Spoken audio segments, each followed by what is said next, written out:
because we had no idea. We had no idea. And the only way to have an idea is just to take the plunge and write. Well, you had said previously that so much of what you write may not even end up either in the final script or being shot.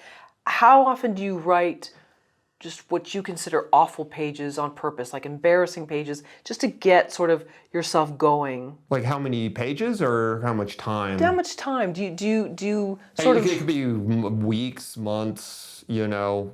A good example, you know, Greg and I think we wrote over 20 drafts of Don't Tell Larry. And the first few drafts of Don't Tell Larry, we completely just threw them in the trash and just rewrote. Oh, wow. Okay.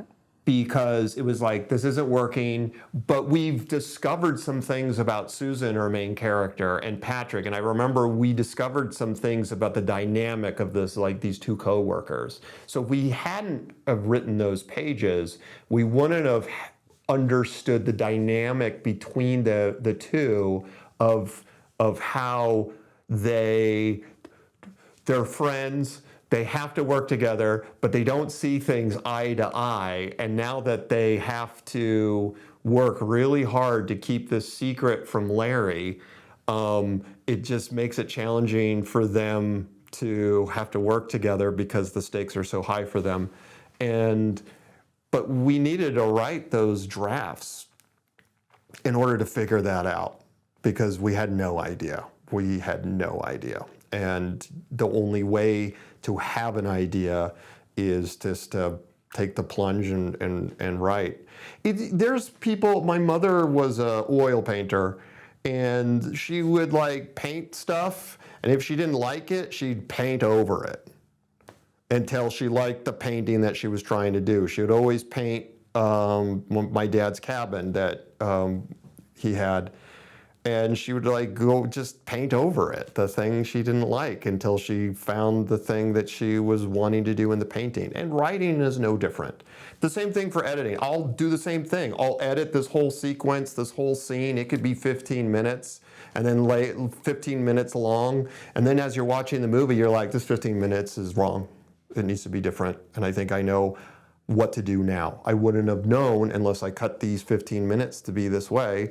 And so you got to go back and then recut it differently, find the different takes because of the performance, whatever it may be. Not because the performance is bad, but because the performance is giving the character a certain emotion or tone that doesn't quite work well for what we're trying to do as we're setting up or as we're building or as we're paying off an aspect in the movie or a plot point in the movie. So it's just being willing to just do so much work and being willing to feel like you're just doing the same thing over and over again. It's very difficult to always feel like you're always doing the same thing over and over again, but repetition is the mother of all skill. If you keep doing it over and over and over again, it will get better. You'll discover things about it. You'll discover things about yourself, you'll discover things about the character, and you'll discover things about your movie, and then you'll discover what is working, and you can do that again later on the next one. So you got to be willing to do the time. It's not just, I wrote it, it's done by, come rent my movie, Would you watch your mom paint a lot? Do you have memories of that? Well, yeah, I did. I mean, I have memories of watching my mom paint. My sister paints, and when I was a kid, I did oil painting as well. I did an oil painting class for most of my life. I have a bunch of oil paintings at home that are just like leaned up against the wall. I was going to put them up, but I haven't done it yet. But I have a lot. The whole house was just filled with oil paintings that like my mom did, my sister did, and then I did. As a kid, because you could paint whatever you wanted to paint, I was obsessed with Star Wars, like any kid growing up in the 80s and 90s was. And so I painted a lot of I think his name was Ralph McQuarrie, the concept artist for Star Wars. He had a bunch. I would do oil paintings of the Ralph McQuarrie concept art of like the Millennium Falcon and C-3PO and Darth Vader and Luke Skywalker fighting. And so I have all these ridiculous oil paintings of Star Wars stuff. I remember I did an oil painting of the Titanic because Titanic came out, and I remember I saw that 4 times in the theater. I'm willing to admit I loved Titanic. I haven't seen Titanic since, but I loved watching that movie. Talk about like hitting all the emotional beats right to make you really care what was happening. I watched that. I remember when I saw that movie for the first time, I forgot that the stupid boat sinks. I was like so caught up, and I was like, whoa, oh, that's right. Like, it was crazy. I know this is coming from the guy who lost himself watching Henry and the Hendersons, would forget that the Titanic would hit an iceberg. Like, that's the whole point of the movie, that they have this love story revolving around this big historical event. But I did. I watched the movie and I totally forgot that that boat hit the iceberg. And when it hit the iceberg, it was like, oh, yeah, that's right. Oh no. This is bad. This is bad for these characters. Right. Like I care. Sure. I care for these fake people. But that's like what cinema is about. That's what it's about. You care about these people. And it's not just that, it's just cinema. It's like that's theater, that's drama, you know. And even in literature, it's like the things that you read. If you care about the character in the book, you're gonna keep turning the page.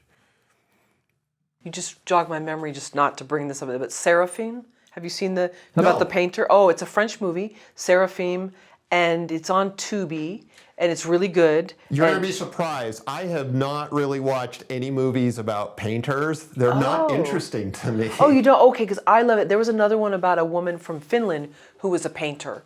And her family was kind of using her to do her paintings. They were all kind of mooching off of her, sort of like almost like a modern day, like a Britney Spears type of situation. Yeah, so she was like forced to paint, and then she had these different like shady characters that wanted to sort of like own her paintings. So good. It was also on Tubi. Oh man, I want to see that Britney Spears movie. Yeah. I'm just gonna say it. I want to see the Britney Spears movie because, like. It's like the way everybody thought about her, and then now like uncovering the onion on that, where you're just like, whoa, wow. Not everything is what you think it is from the outside on the surface level.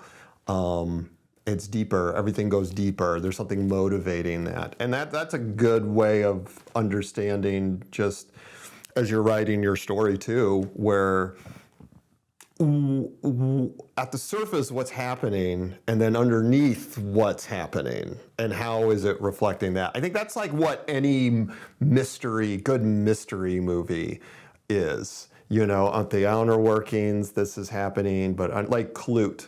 I don't know if you've ever seen the movie Clute. No. Oh man, Clute is awesome.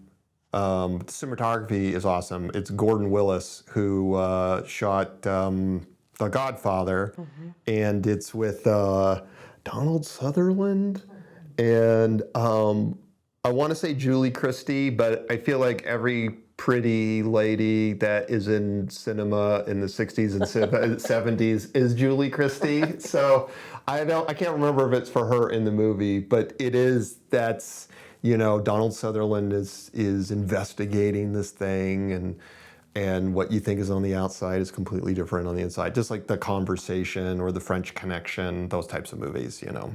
And I love those. I love those a lot. So I'm like, that Britney Spears movie would be great like that. Sure. I don't want to make it. I just want to watch it. Thank you for watching the video all the way to the end. Here is a complimentary question from our book Story Questions.